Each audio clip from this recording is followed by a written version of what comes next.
vibrations only. Tell your homies to tell your homies I got the love if they feeling lonely. I'm feeling good, got my crystals on me. Of course, y'all don't even know about the courts. Y'all don't even know about the force. I'm about to knock down the door, then come manifest me some more. Y'all feel like it.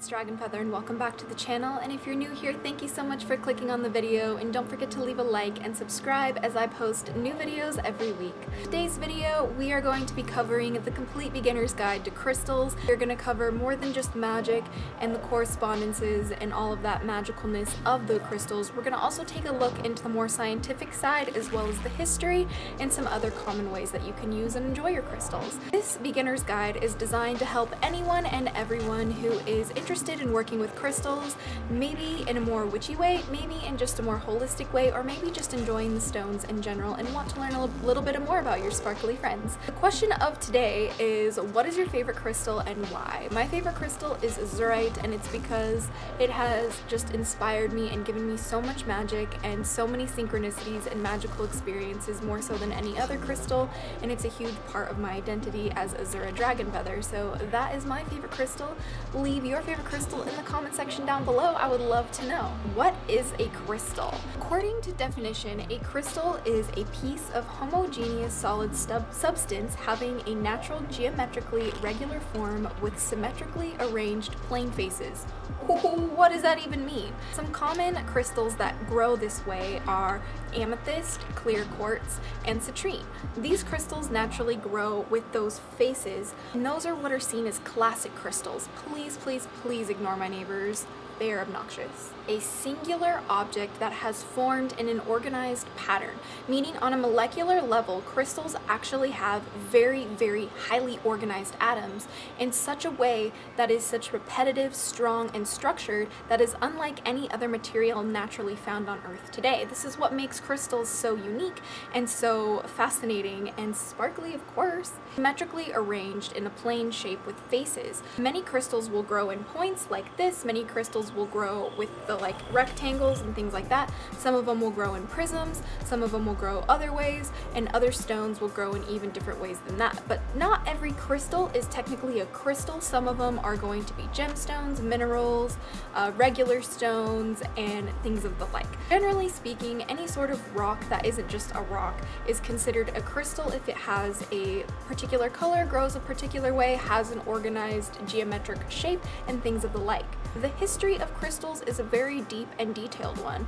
Many of our ancestors utilized crystals no matter what culture they came from. Some of them, including Egyptian culture, would use crystals to adorn their jewelry, would also use them to connect to deities, the gods, and the universe, as well as helping with healing. So this was very common in Egypt. In such places as ancient Rome, many soldiers would actually wear tiger's eye to protect themselves from the world. You know, the world was just shitty back then. So it would also give them courage and strength upon their journey, as well as keep them safe while on the battlefield. In addition, we also see amethyst being used as a way to treat addiction and kind of regulate ourselves when we would drink alcohol back in the olden days. And history even goes back as far as some of the technology, some of the structure, and the way of life were even dominated by crystals in Atlantis, for those of you guys who believe in the lost city under the sea. Those are some little tidbits of history about crystals, but if you want to learn more about crystal history, you can go ahead and check out the post that I made in the Hatchling clan, as well as other aminos that will cover everything I didn't get to touch upon in this video, as well as some extra resources for you if you are interested in learning more. The science for crystals is really fascinating, and something that is very, very common today is the fact that if we didn't have crystals, we wouldn't have telecommunication, we wouldn't have telephones, we wouldn't have the internet, we wouldn't have computers, we wouldn't have cameras, we wouldn't have pretty much anything technologically based. Because believe it or not, clear quartz in particular is used in your technology to make sure that it works properly. And how is it used exactly? Well, clear quartz is a huge crystal for transmitting energy. It can transmit and transform energy, and that is scientifically proven, because if it didn't do that, we wouldn't be receiving your calls. That's part of the reason why we have crystals in our phones, is so we can receive those energies and transmit those energies from our technology to be able to function with each other. That's something that I really love about crystals, and something that I think that not many people know today. Crystals also vibrate at a specific rate and maintains its rate vibration, and for this reason is a great way for keeping track of time accurately. Something else that's really fascinating is the way that crystals are formed. For the most part, crystals are formed through intense heat, pressure, and depending on what crystal you're using, water could be involved, water may not be involved, steam may be involved, other elements may be involved, as well as rapid cooling with the air. That is another way that crystals form. So crystals are formed via all the elements, and that is a scientific fact. Each little crystal is going to be different because, again, every crystal has its own appearance, its own shape, its own form, and it will manifest itself differently depending on what its compounds are and how it takes to make it. Because of those reasons, it's easy for us to replicate these crystals in a lab. So that is pretty cool as well. So next is cleansing crystals. First, how to cleanse your crystals and cleansing with crystals. First, cleansing your crystals is very important, especially when you first get them. Many people will take their crystals that they have and cleanse them in smoke. That is the way that I personally choose to do it. Another common way that I really love to do it personally in my practice is to consume cannabis and cleanse my crystals by blowing cannabis on them with the intention of cleansing them and infusing them with my breath and my energy. Incense, or a blend of herbs or resin or whatever, even cannabis. You can also use cleansing as salt water for some crystals. Careful, not all crystals can handle this. You can use moonlight to cleanse them, sunlight to cleanse them. Careful, as some stones are not sunlight friendly. It will bleach the color of them, like amethyst, rose quartz, and citrine, so keep those out of the sunlight. But for the most part, I recommend cleansing your crystals in smoke to really kind of get rid of all that energy that was attached to them. Furthermore, we can cleanse with crystals. Once you have a crystal that's cleansed and you want to use a crystal for cleansing, for example, citrine is a great one for cleansing things. They also even say that citrine itself doesn't need to be cleansed because it's self-cleansing. This is up to you to decide if it works. I like to cleanse my crystals regardless, but this is a stone that I will use to cleanse myself of negativity. So when I'm having a shitty day, or when I feel like I'm just saturated in negativity and stagnant energy and all the nastiness, I will take some citrine and run it over my chakra centers, run it all over my body, and make sure that I feel cleansed. And that's how I cleanse my body using a crystal. Remember, cleanse your crystals when you first get them, or periodically throughout your month, or however often you choose to do so. Next, we have charging crystals, and this is a little bit different because charging crystals is infusing it with as much energy as possible to make it function as best as it can. So charging, a very common way to do this is moonlight. Full moon is the greatest time to charge your crystals, in my personal opinion. I absolutely love the way my crystals feel after I charge them with moonlight specifically. All crystals are moonlight friendly, so it's really exciting to actually use full moonlight to charge your crystals. That's one of my favorite ways. You can also hold the crystal in your hand to charge it with your energy. You don't have to physically, electrically charge your crystals for it to be legitimate. You just have to infuse the crystal with your energy and make sure that it's really jam-packed with a burst of energy for you to use however you desire. Next, we have programming, and this is a little bit different to charging because we are going to take a certain crystal and give it a certain intention to work with. For example, you're going to take a crystal and that's going to be the only crystal that you use when you try to lucid dream. For example, it's your favorite piece of amethyst, you're absolutely in love, and you just have to sleep with it by your bedside every night to help you lucid dream.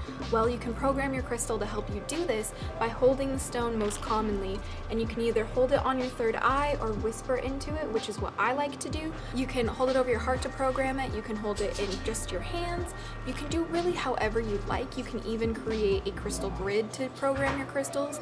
You can create whatever you want to program your crystals, but the bottom line for programming is giving the crystal a specific intention that it is used for in order to enhance its properties, or it is selected for its properties to help with a particular type of activity, such as lucid dreaming. You can choose whatever you want to program your crystals with. You can even program your crystals for specific rituals, for specific seasons, for healing, anything like that. Next we have the crystal properties. Now, crystal properties, there are tons of crystal properties. You don't even have to agree with the ones that are online. You can use your own, you can create your own. But just to give you a little basic description of some, we have amethyst, that's good for anti-anxiety, relaxing, and visualization. We have azurite, which is for dreaming, manifestation, and communication. We have citrine, which is for compassion, energy, and happiness. We have clear quartz, which is for amplification, clarity, and versatility.